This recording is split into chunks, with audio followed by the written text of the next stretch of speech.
Señor Dios Todopoderoso, agradecemos que nos tengas reunidos el día de hoy como tu iglesia para que juntos te adoremos. A ti que la gloria y la alabanza y el imperio son en tu mano. Damos gracias, Señor, por todas las cosas que nos has dado en esta semana y especialmente ahora en este tu día por tu palabra, que pedimos nos edifique, nos motive y nos compulse a hacer el servicio a ti. Te pedimos, Padre, que nos guardes, que nos permitas tener una cena del Señor de manera personal y de forma que nos arrepintamos. Te damos gracias, Señor, por cada uno de los que están aquí, porque son preciosos cada uno para ti. Y nos has traído a todos de lugares muy lejanos a ser hoy tus hijos. Bendice tu palabra en este lugar y en todo lugar que se predica, Padre.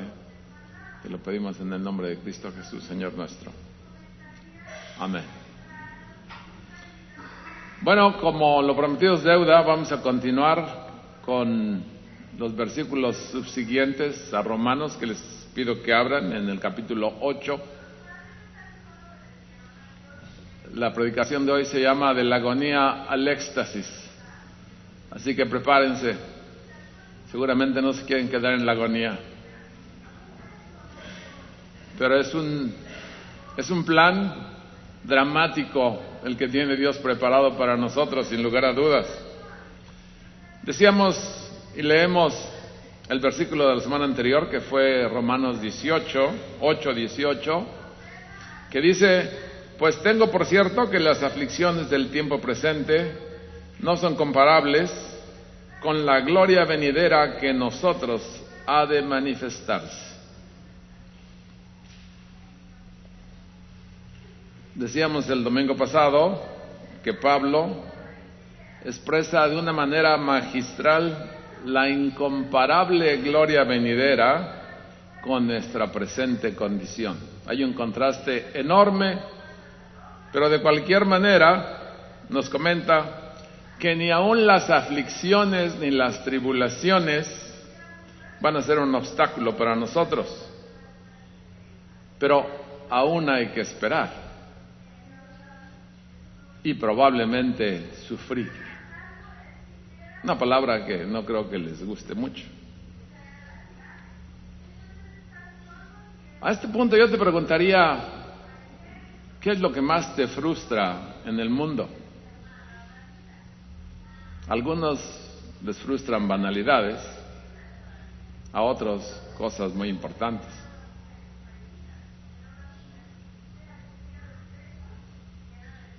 A unos les frustra que la gente no pueda ser puntual,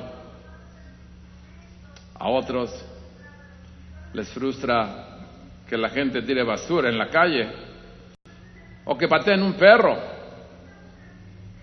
o que sean desconsiderados con sus niños o con sus mujeres, o cosas peores aún, como las que vive en nuestro país. ¿Cómo nos puede animar el plan de Dios viviendo en este mundo caído? ¿Te has preguntado eso? ¿Cómo el plan de Dios te puede dar una perspectiva optimista, ya que todo lo que nos rodea, pues sinceramente debería de deprimirnos?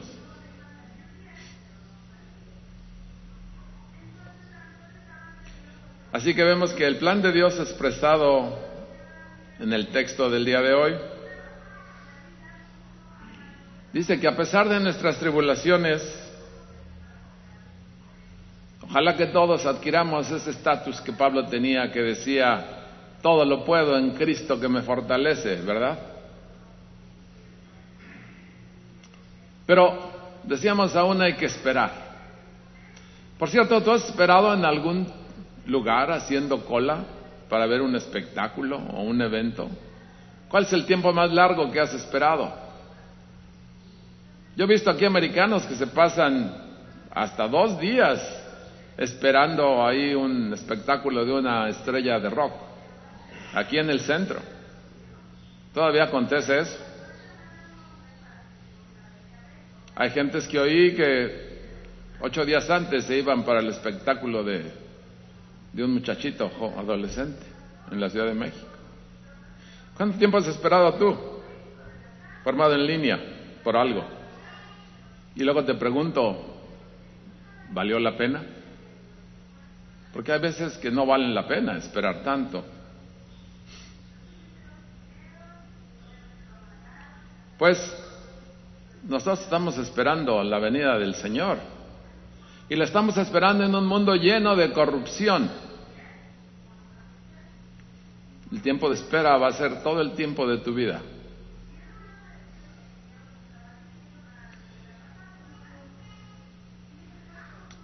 Es un mundo de corrupción y muerte, porque no podemos decir que la muerte de un ser querido no nos aflija, aunque tenemos esperanza, por supuesto.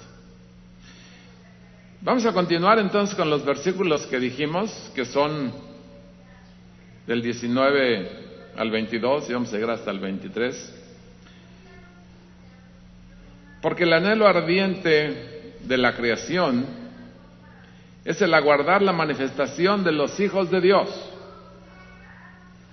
Porque la creación fue sujetada a vanidad, no por su propia voluntad, sino por causa del que la sujetó en esperanza.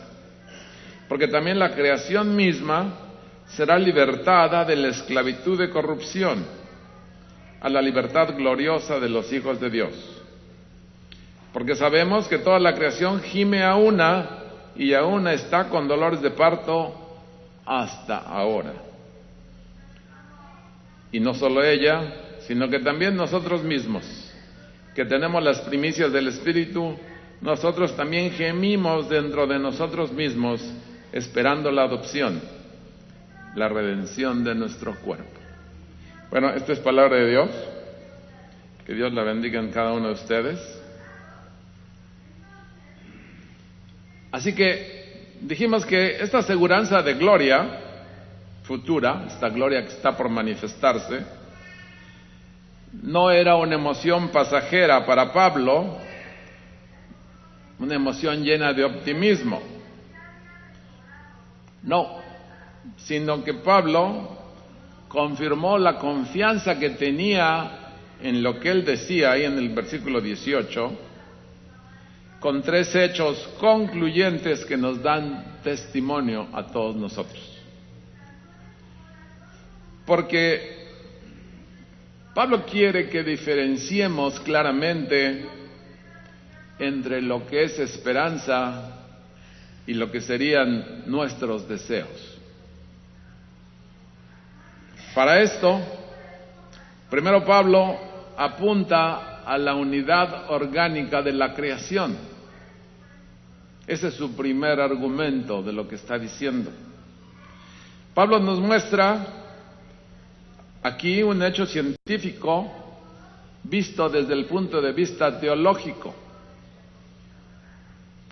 El hombre y la naturaleza están tan ligados de cerca que algunos despistados todavía creen en la evolución por esa cercanía de hombre y naturaleza. Lo malo de esos despistados es que se lo han llevado hasta las aulas de las escuelas y las universidades y lo enseñan como hechos concretos cuando solo son hipótesis y teorías, retrasando para muchos la búsqueda del Dios verdadero. Dije retrasando porque nadie le puede cambiar el plan a Dios. Pero decíamos que esta extrema cercanía ha afectado y ha hecho sufrir simultáneamente a la naturaleza con el hombre. Y esto debido al pecado del hombre. Así que es por pura gracia, como dijéramos, el trabajo soberano de Dios, donde nosotros no tenemos nada que ver, que al establecer al hombre en una relación correcta con Dios, la naturaleza también comparte la esperanza de ser reajustada. O en otras palabras diríamos, el hombre renovado vendría a complementar de manera correcta a la naturaleza. Sería un complemento perfecto. Hoy en día no se puede decir eso. La creación, leíamos, fue sujeta a inutilidad. La palabra en español que le pusieron fue vanidad, y a lo mejor alguien dice, ¡ay, qué padre! Ya ves, mi vanidad está bien cimentada. La vanidad no sirve para nada, mis queridos hermanos y hermanas. La palabra en inglés que se usó para esto decía futility, inútil, inutilidad. Así que dice, la creación fue sujeta a inutilidad. Voy a decir vanidad, ya que nos paramos por ahí. Y dice, y no de su propia voluntad, por así decirlo. En contraste, el hombre cayó en pecado por su propia voluntad. Los que quieren exaltar el libre albedrío, pues el libre albedrío sí que nos lleva a pecar. Siempre se quiere apartar de las cosas que Dios tiene dispuestas, o no reconocer su autoridad y soberanía. Para eso sirve el libre albedrío. Por eso los apóstoles, los profetas, todos ellos siempre se han mostrado como esclavos, como siervos de la palabra de Dios, no haciendo su voluntad, sino obedeciendo a la voluntad de Dios. Es uno de los problemas específicos. Pero el universo, ya que el hombre cayó de pecado por su propia voluntad, el universo de manera automática y no voluntaria fue asimismo corrompido juntamente con él, de acuerdo al decreto de Dios. Dios decretó esto. Su destino fue estar en inutilidad o en vanidad. Les voy a dar otra versión. O maldito con insatisfacción o con un sentimiento que le falta la plenitud.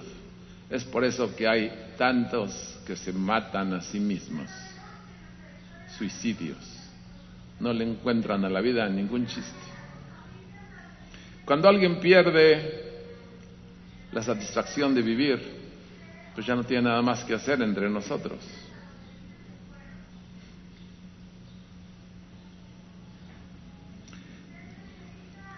De bueno que todas estas cosas no fueron dadas solas, sino fueron dadas con la esperanza de ser salvos. Como si dijéramos, y en contra de su voluntad, todo en la tierra fue maldito por Dios. No hay elemento ni parte del mundo que, siendo tocado como fue, con un sentimiento de presente miseria, no desee intensamente la resurrección y el regreso de Dios. Por eso gime la creación a una. Ya que todas las criaturas están sometidas en aflicción y desolación, aunque, como decíamos, están sostenidas por la esperanza de que todo esto cambie.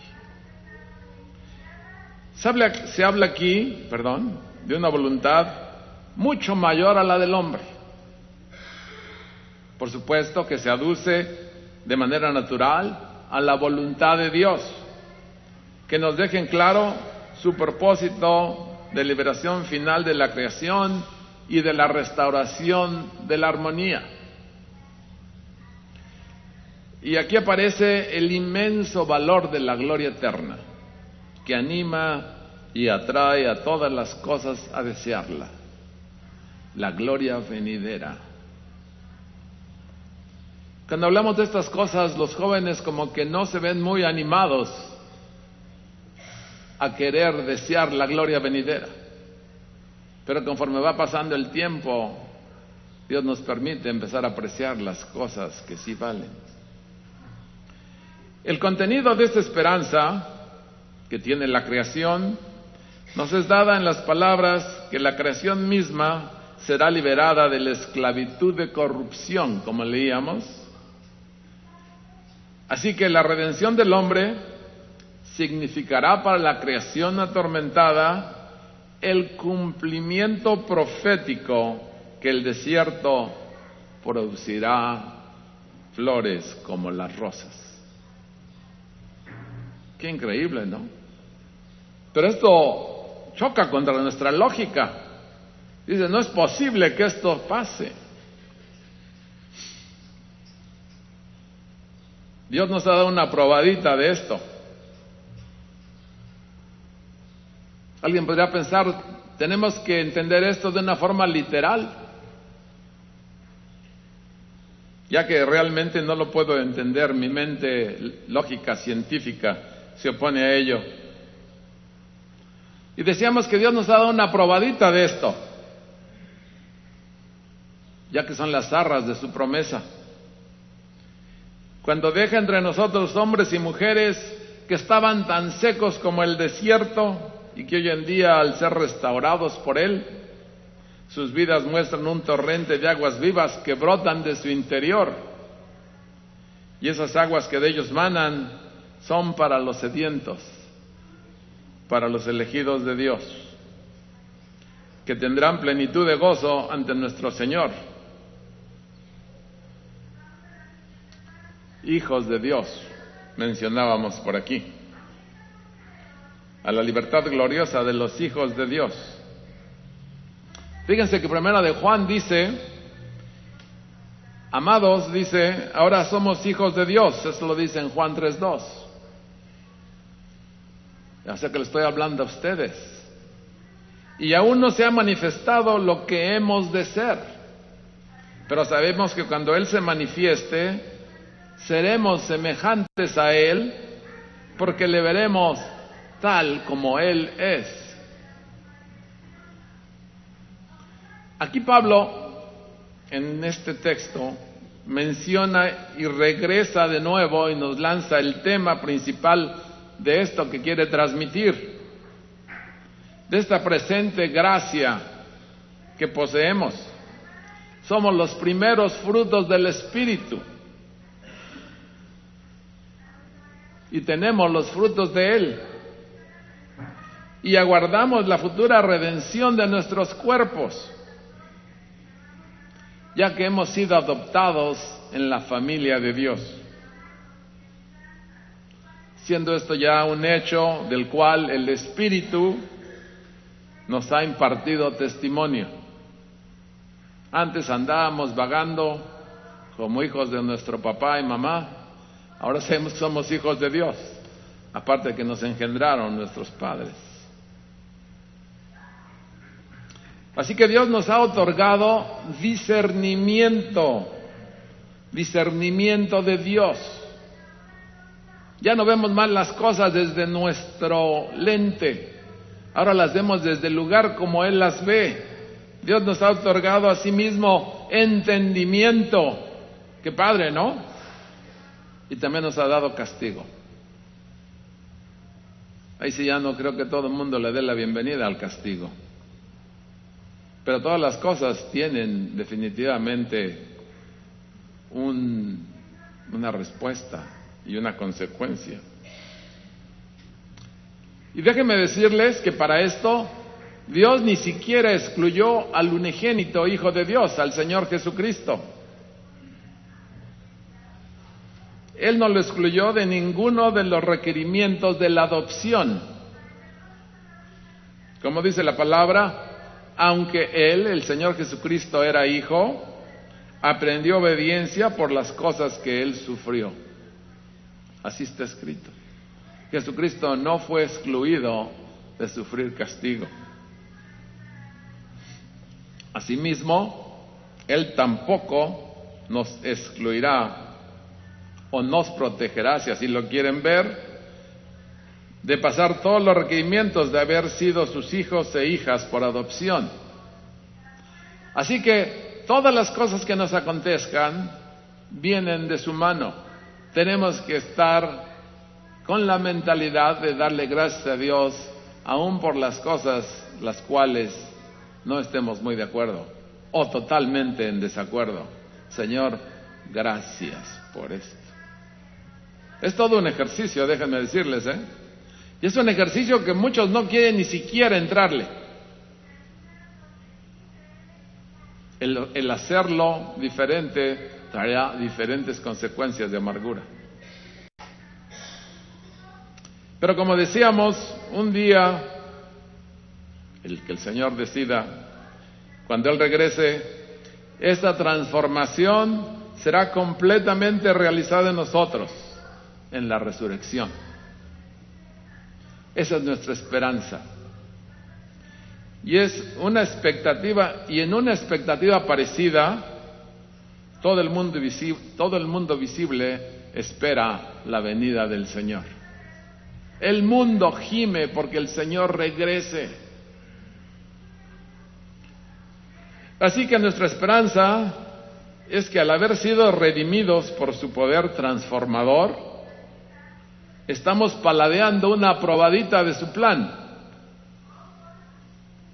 Y tenemos en perspectiva la liberación de nuestro cuerpo de pecado y del pecaminoso entorno que nos rodea, siendo la resurrección la fase final de nuestra adopción con Dios. ¡Qué hermosura de plan! Si hoy en día, aquí en la tierra, cuando alguien adopta a un niño, pues decimos, ay, se necesita realmente gente especial para adoptar a alguien. No sabes cómo te van a salir, quién sabe qué mañas heredadas traigan. Pero saben, también hay gente que adopta niños retrasados. ¿Qué podrías decir de eso? Es una cosa loable, ¿no? Algo verdaderamente que no creo que todo el mundo aquí esté dispuesto a que en su familia venga un retrasado, ¿o sí? Pues déjenme decirles que nosotros parecemos retrasados para los que están allá arriba y para Dios. Imagínense qué comparación puede haber entre Él y nosotros. No quiero entrar en detalles, pero creo que sería bastante seria la manera como íbamos a salir, reprobados. Y sin embargo, aún con todo esto, Dios nos adopta en su familia. Hay gente que no ha pensado mucho en esto, en lo que significa pertenecer a la familia de Dios, contar con Dios como Padre, contar con la esperanza de la redención por venir, y no como una emoción, sino como algo tangible que lo puedes ver ahora que Dios te ha dado este cambio en ti. Pablo es bueno con todas estas cosas, por eso le dejaron la tarea impresionante. Me gustaría que vieran cómo lo parafrasea, ahora que ya hablamos de esto, en 2 Corintios 5, porque lo parafrasea de una manera impresionante que ya podemos paladear definitivamente. 2 Corintios 5, del 1 al 5, aprecien lo que dice Pablo ahora con todo lo que hemos dicho, porque sabemos que si en nuestra morada terrestre este tabernáculo se deshiciere, tenemos de Dios un edificio, una casa no hecha de manos, eterna, en los cielos. Nuestro tabernáculo es nuestro cuerpo, porque ahí habita el Espíritu Santo. Siempre Dios ha habitado en algún lugar, ahora habita así y nos los ha declarado. Y dice que cuando el tabernáculo se deshaga, va a haber un edificio. O sea que esto es un ejemplo para decirnos la incomparable manera como Dios nos va a poner cuando estemos por allá con Él. Dice el versículo 2, y por esto también gemimos, deseando ser revestidos de aquella nuestra habitación celestial. Pues así seremos hallados vestidos y no desnudos. Y no está hablando de ropa. Porque asimismo, los que estamos en este tabernáculo gemimos con angustia, porque no quisiéramos ser desnudados, sino revestidos, para que lo mortal sea absorbido por la vida. Mas el que nos hizo para esto, mas el que nos hizo para esto mismo es Dios, quien nos ha dado las arras del Espíritu. ¿Qué manera tiene Dios de mostrarnos que todo lo que nos rodea está sujeto a su voluntad y tiene un plan? Y la esperanza, ¿qué podemos decir de ella? Algo increíble que esperamos que crezca día con día como una flor que alaba al Señor en el interior de ustedes, esperándole, esperando su venida. Para antes de cerrar, me gustaría preguntarte, ¿cómo fue que tu esperanza en Cristo te ayudó esta semana? Porque todo esto que decimos es para que tu esperanza sea cimentada en tu persona y para cuando tengas un problema salgas adelante cada vez más fácilmente, para que inclusive si vienen cosas que no planeabas en tu vida, sepas que no son una coincidencia, sino que Dios ha permitido esto para que tú crezcas, para que tú confíes en Él, para que tú sepas que tienes un Padre que está muy cerca de ti y que te va a ayudar a salir de cada una de las situaciones que tienes por delante, aunque algunas de ellas te causen aflicción o angustia. Definitivamente no estamos muy abiertos a estas, porque como decíamos, ni su Hijo, que nos vino a mostrar la encarnación de Dios como nosotros, fue excluido de ellas. Como verán ustedes, tenemos Cena del Señor. Es un tiempo muy agradable para que tú voltees todo lo que tienes con Dios y le pidas que te ponga exactamente con el discernimiento de Él, con el entendimiento, y que te habilite por si viene castigo, aflicción, porque ninguna aflicción del día de hoy va a ser comparable con la venida de Él. Ojalá que podamos dar testimonio a todos los que nos rodean de que Dios es con nosotros y que aceptamos todas y cada una de las cosas que Él nos ha dado ante nuestros ojos, para bien o para mal, ante nuestros ojos. Pero como dice Pablo, todas las cosas para los que aman a Dios funcionan para bien, todas. Así que a ninguna de ellas digas, ¿qué es esta mosca en mi sopa? Dios es el que tiene el control.